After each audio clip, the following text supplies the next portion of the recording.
ഹോർമൂസിൽ ഇപ്പോൾ സ്ഥിതിഗതികൾ ശാന്തമാണ്. എങ്കിൽ പോലും ഹോർമൂസ് കടലിടുക്കിലെ പ്രതിസന്ധി അന്താരാഷ്ട്ര വിപണിയിൽ ക്രൂഡ് ഓയിലിന്റെ വില വലിയ തോതിൽ വീണ്ടും വർദ്ധിപ്പിക്കുകയാണ്. റെക്കോർഡ് ഉയരത്തിലേക്ക് ക്രൂഡ് ഓയിൽ കടക്കുമോ എന്നത് തന്നെയാണ് ആശങ്കപ്പെടുത്തുന്നത്. അതുമാത്രവുമല്ല, പശ്ചിമേഷ്യയിൽ യുദ്ധം ആരംഭിച്ചതിന് ശേഷം അത് വ്യോമയാന ഗതാഗത മേഖലയെ വലിയ തോതിലാണ് ബാധിച്ചത്. ക്രൂഡ് ഓയിലിന്റെ വില വർദ്ധിക്കുമ്പോൾ സ്വാഭാവികമായും വ്യോമയാന ഇന്ധനത്തിന്റെ വില വർദ്ധിക്കുന്ന പശ്ചാത്തലം ഉണ്ടാകുന്നു. അങ്ങനെ വ്യോമയാന സർവീസുകൾ കുറച്ചിരുന്നു. നമ്മുടെ രാജ്യത്ത് പോലും ആയിരക്കണക്കിന് വിമാന സർവീസുകൾ ആണ് വെട്ടിക്കുറച്ചത്. ഒരു ഭാഗത്ത് യുദ്ധം ഇങ്ങനെ തുടരുന്നു എന്നതുകൊണ്ട് തന്നെ വ്യോമയാന മേഖലയിലെയോ അല്ലെങ്കിൽ മറ്റു മേഖലകളിലെയോ ഒന്നും മുന്നോട്ടു പോക്ക് അവസാനിപ്പിക്കുക എന്നത് സാധ്യവുമല്ല. ഇതാ വ്യോമയാന മേഖലയിലെ പുതിയൊരു ചരിത്രം, അതാണ് ഇനി പ്രേക്ഷകരെ പരിചയപ്പെടുത്താൻ പോകുന്നത്. അതായത് വ്യോമയാന ചരിത്രത്തിൽ പുതിയ അധ്യായം എഴുതി ചേർത്തിരിക്കുകയാണ് ക്വാണ്ടാസ് എയർവേസ് എന്നതാണ്. ഈ ക്വാണ്ടാസ് എയർവേസ് എന്ത് എന്നതിലേക്ക് പോകുന്നതിന് മുമ്പ് എന്താണ് ഈ പുതിയ ചരിത്രം എന്നതാണ്. അതായത് ലോകത്തിലെ ഏറ്റവും ദൈർഘ്യമേറിയ സർവീസ്, വിമാന സർവീസ് വിജയകരമായി പൂർത്തിയാക്കിയിരിക്കുകയാണ് ക്വാണ്ടാസ് എയർവേസ്. അവിടെ പ്രിയ പ്രേക്ഷകർ, അതായത് ഈ വിവരങ്ങൾ കേൾക്കുന്ന പ്രേക്ഷകരിൽ പലരും വിമാനങ്ങളിൽ യാത്ര ചെയ്തിട്ടുള്ള ആളുകളായിരിക്കാം. വളരെ ചെറിയ യാത്രകൾ, അരമണിക്കൂർ, 3/4 മണിക്കൂർ, 1 മണിക്കൂറൊക്കെ വരുന്ന യാത്രകൾ ചെയ്തിട്ടുണ്ടാകാം.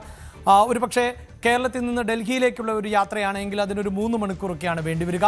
പലരും നമ്മുടെ സുഹൃത്തുക്കൾ, ബന്ധുക്കളൊക്കെ വിദേശ രാജ്യങ്ങളിലുണ്ട്. അവർ 4-5 മണിക്കൂറുകൾ യാത്ര ചെയ്ത് വിദേശ രാജ്യങ്ങളിൽ എത്തുന്നു. ചിലരെങ്കിലും ഏതാണ്ട് ഒരു ദിവസത്തോളം നീളുന്ന ദൈർഘ്യമേറിയ യാത്ര നടത്തുന്നവരുമുണ്ട്.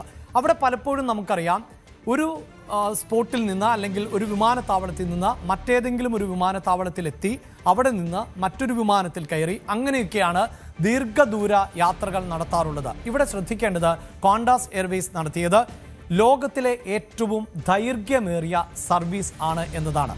ആ സർവീസിന്റെ വിശദാംശങ്ങളിലേക്ക് പോകുന്നതിന് മുമ്പ് ഈ ക്വാണ്ടാസ് എയർവേസ് എന്നത് ഓസ്ട്രേലിയയുടെ ദേശീയ വിമാന കമ്പനിയാണ് എന്നതാണ് എടുത്തു പറയേണ്ടത്. മറ്റൊന്ന്, ലോകത്തിലെ തന്നെ ഏറ്റവും പഴക്കമുള്ള 3ാമത്തെ എയർലൈൻ സർവീസ് കൂടിയാണ് ക്വാണ്ടാസ് എയർലൈൻസ് എന്നതാണ്. ഇനി ഇതാ മറ്റു വിശദാംശങ്ങളിലേക്ക് പോകുമ്പോൾ നമ്മൾ ലോകത്ത് തന്നെ ദൈർഘ്യമേറിയ വിമാന സർവീസുകൾ, അവിടെ ഓർക്കുക, നിർത്താതെ പറക്കുന്ന സർവീസുകളെയാണ് ഉദ്ദേശിക്കുന്നത്. ഒരു വിമാനത്താവളത്തിൽ നിന്ന് വിമാനം യാത്ര ആരംഭിച്ചാൽ അടുത്ത വിമാനത്താവളത്തിൽ ഇറങ്ങുമ്പോഴേക്കും പിന്നിടുന്ന ദൂരം എന്നതാണ് എടുത്തു പറയേണ്ടത്. സാധാരണ നിലയിൽ 14,000 കിലോമീറ്ററോ അതിനു മുകളിലോ ഉള്ള വിമാനയാത്രകൾ, നിർത്താതെയുള്ള വിമാനയാത്രകളെയാണ് പൊതുവിൽ ദൈർഘ്യമേറിയ വിമാന സർവീസുകൾ എന്ന് നമ്മൾ വിശേഷിപ്പിക്കാറുള്ളത്. ഇത്തരത്തിലുള്ള നിരവധിയായ വിമാന സർവീസുകൾ ഇപ്പോൾ തന്നെ നടക്കുന്നുണ്ട് എന്നത് പ്രേക്ഷകരെ ഓർമ്മിപ്പിക്കട്ടെ. ഇപ്പോൾ തന്നെ ലോകത്തിലെ ഏറ്റവും ദൈർഘ്യമേറിയ വിമാന സർവീസുകളുടെ ഒരു പട്ടിക പരിശോധിച്ചാൽ ആ വിമാന സർവീസുകൾ എവിടെ നിന്ന് എവിടേക്ക്, അതിൻ്റെ ദൂരം, ഒപ്പം സമയം, അതൊന്ന് പ്രേക്ഷകരുമായി പങ്കുവയ്ക്കാം.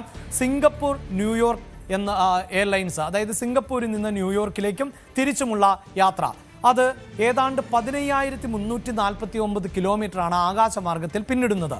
അതിന് വേണ്ടി വരുന്ന സമയം എന്നത് 18 മണിക്കൂറാണ്. അതായത് ഒരു വിമാനത്തിൽ യാത്രക്കാരൻ കയറിയാൽ 18 മണിക്കൂർ കഴിഞ്ഞുമാണ് ആ വിമാനത്തിൽ നിന്ന് ഇറങ്ങുക എന്നർത്ഥം. സിംഗപ്പൂരിൽ നിന്ന് നെവാർക്കിലേക്കുള്ള യാത്ര എന്നത് 15,321 കിലോമീറ്ററാണ്. 18.45, അതായത് 18 മണിക്കൂറും 45 മിനിറ്റുമാണ് ആ യാത്രയുടെ ദൈർഘ്യം എന്നത്. പെർത്തിൽ നിന്ന് ലണ്ടനിലേക്ക് വിമാനം നിർത്താതെ സർവീസ് നടത്തുന്നുണ്ട്. 14,499 കിലോമീറ്റർ, 17 മണിക്കൂർ 20 മിനിറ്റ്. ഓക്ലാൻഡ് ദോഹ സർവീസും ഇത്തരത്തിൽ ദൈർഘ്യമേറിയ സർവീസാണ്. 14,000-ൽ അധികം കിലോമീറ്റർ, 17.15 മണിക്കൂർ ആണ് ചെലവഴിക്കുന്നത്. ഡാളസിൽ നിന്ന് മെൽബണിലേക്കുള്ള യാത്ര ഏതാണ്ട് 14,472 കിലോമീറ്ററാണ്. ഇവിടെ 17 മണിക്കൂറും 35 മിനിറ്റുമാണ്. ഇവിടെ പ്രേക്ഷകരെ സൂചിപ്പിക്കേണ്ടത്, എപ്പോഴും വളരെ കൃത്യമായ ടൈമിങ്ങിൽ തന്നെ ഈ വിമാനങ്ങൾ എത്തണമെന്നില്ല. കാലാവസ്ഥ പ്രതികൂലമെങ്കിലൊക്കെ ചിലപ്പോഴെങ്കിലും അല്പം അധിക സമയം എടുത്തുകൊണ്ട് വീണ്ടും ദൂരം പിന്നിട്ടൊക്കെ ആയിരിക്കാം ഈ വിമാന സർവീസുകൾ. ഇതൊരു ഏകദേശ കണക്ക് മാത്രമാണ് പ്രേക്ഷകരുമായി പങ്കുവയ്ക്കാൻ സാധിക്കുന്നത്. ഇതെല്ലാം തന്നെ ലോകത്ത് നടക്കുന്ന ദൈർഘ്യമേറിയ വിമാന സർവീസുകൾ ആണ് എന്നതാണ് എടുത്തു പറയേണ്ടത്. എങ്കിൽ ഇപ്പോൾ ഈ ക്വാണ്ടാസ് നടത്തിയ ചരിത്രപരമായ മുന്നേറ്റം എന്നത് നേരത്തെ സൂചിപ്പിച്ച ദൈർഘ്യമേറിയ വിമാന സർവീസുകളെ ഒക്കെ പിന്നിടുന്ന ഒന്നാണ് എന്നതാണ്. ഫ്രാൻസിലെ ടുലൂസിൽ നിന്ന് മെൽബണിലേക്കാണ് യാത്ര. അത് 17,000 കിലോമീറ്റർ ആണ് ഒറ്റ സ്ട്രെച്ചിൽ. അതായത് വിമാനം പറന്നുയർന്നാൽ പിന്നീട് 17,000 കിലോമീറ്റർ പിന്നിട്ട ശേഷം ആണ് ആ വിമാനം ലാൻഡ് ചെയ്യുന്നത് എന്നതാണ്. ഇതിന് വേണ്ടി വരുന്ന സമയം എന്നത് 19 മണിക്കൂറാണ്. ഒരു ദിവസം എന്നാൽ 24 മണിക്കൂറാണ് എന്ന് നമുക്കറിയാം. ഏതാണ്ട് ഒരു ദിവസം പൂർണ്ണമായും വിമാനത്തിൽ ചെലവഴിക്കുന്ന ഒരു സാഹചര്യം ആണ് ഈ വിമാനയാത്രയ്ക്ക് ഉള്ളത് എന്നതാണ് എടുത്തു പറയേണ്ടത്. അവിടെയും ഈ 19 മണിക്കൂർ എന്ന് പറയുമ്പോൾ ഷാർപ്പ് 19 മണിക്കൂർ കൊണ്ട് എത്തണമെന്നൊന്നുമില്ല. ഈ സൂചിപ്പിക്കുന്ന പോലെ മറ്റ് തടസ്സങ്ങളോ ബുദ്ധിമുട്ടുകളോ ഒക്കെ ഉണ്ടായാൽ അതിലേറെ സമയം പോയേക്കാം. ഒരു പക്ഷേ 20 മണിക്കൂറൊക്കെ അനായാസം യാത്ര ചെയ്യാൻ പറ്റുന്ന തരത്തിലാണ് ഈ ക്വാണ്ടാസ് വിമാനം വികസിപ്പിച്ചെടുത്തിട്ടുള്ളത് എന്നതാണ് ക്വാണ്ടാസ് എയർലൈൻസ് പറയുന്നത്. അതിന് വിപുലമായ സൗകര്യങ്ങളും ക്രമീകരണങ്ങളും ഒക്കെ ആവശ്യമാണ് എന്നത് നമുക്കറിയാം. കാരണം ഏതാണ്ട് ഒരു ദിവസം പൂർണ്ണമായും ഒരു വിമാനത്തിൽ ചെലവഴിക്കുമ്പോൾ യാത്രികർക്ക് ഒട്ടേറെ സൗകര്യങ്ങൾ നൽകേണ്ടതായി വരും. അതുമാത്രവുമല്ല, ചിലരെങ്കിലും പറയുന്നത് ഭൂമിയുടെ പകുതിയോളം ഏതാണ്ട് കവർ ചെയ്യും ഈ 17,000 കിലോമീറ്ററിൽ എന്നാണ് പറയുന്നത്. അതും രസകരമാകുന്ന ഒരു കണക്ക് തന്നെയാണ്.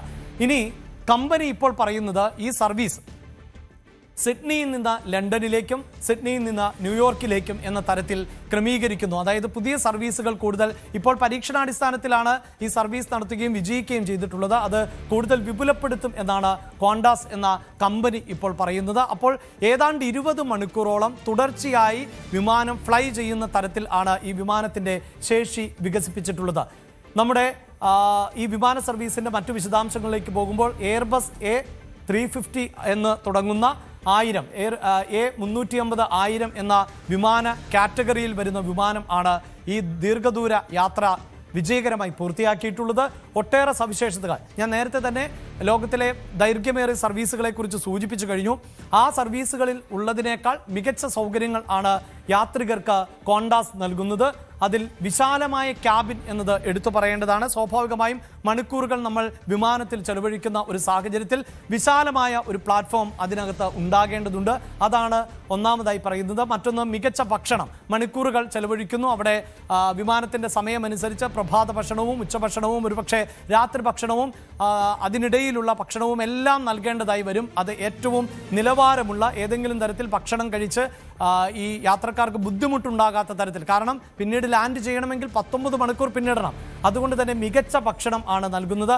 ഒപ്പം ഇതിനകത്ത് തന്നെ ആരോഗ്യപരമായി മികവ് പുലർത്താൻ പറ്റുന്ന സൗകര്യങ്ങൾ ഉണ്ട്. അതോടൊപ്പം തന്നെ വിനോദ ഉപാധികൾ.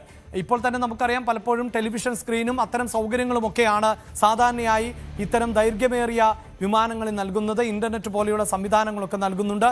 കൂടുതൽ മികച്ച വിനോദ ഉപാധികൾ ഈ സർവീസിൽ ഉണ്ടാകും എന്നാണ് കമ്പനി പറയുന്നത്. അതോടൊപ്പം തന്നെയാണ് കൂടുതൽ വായു സഞ്ചാരം. നമുക്കറിയാം വിമാനം എന്നതൊരു ക്ലോസ്ഡായ ഇടമാണ്. അവിടെ സ്വാഭാവികമായും യാത്രക്കാരുടെ എണ്ണം, അതിൻ്റെ സമയം, നമ്മൾ വായു സഞ്ചാരത്തിനുള്ള പ്രതിസന്ധി ഉണ്ടാകാം കൂടുതൽ സമയം. അതോടൊപ്പം തന്നെ ചില സാങ്കേതിക തകരാറുകളൊക്കെ സംഭവിച്ചാൽ അത് പ്രശ്നങ്ങൾ സൃഷ്ടിച്ചേക്കാം. അതുകൊണ്ട് തന്നെ വായു സഞ്ചാരത്തിനുള്ള ക്രമീകരണങ്ങൾ, ഇങ്ങനെ വിപുലമായ ഒരുക്കങ്ങളോട് കൂടിയാണ് ക്വാണ്ടാസ് ഇനി യാത്ര ആരംഭിക്കാൻ പോകുന്നത്. ഇപ്പോൾ തന്നെ 19 മണിക്കൂർ കൊണ്ട് 17,000 കിലോമീറ്റർ ഒറ്റയടി പൂർത്തിയാക്കിയ ക്വാണ്ടാസ് ഇനി അതിലേറെ ദൂരം കൂടുതൽ സമയമെടുത്തുകൊണ്ട് യാത്ര ചെയ്യാനുള്ള തയ്യാറെടുപ്പിലാണ്. അങ്ങനെയാണ് വ്യോമയാന രംഗത്ത് വിമാന സർവീസിൽ ക്വാണ്ടാസ് പുതിയ അധ്യായം കൂട്ടിച്ചേർക്കുന്നത്.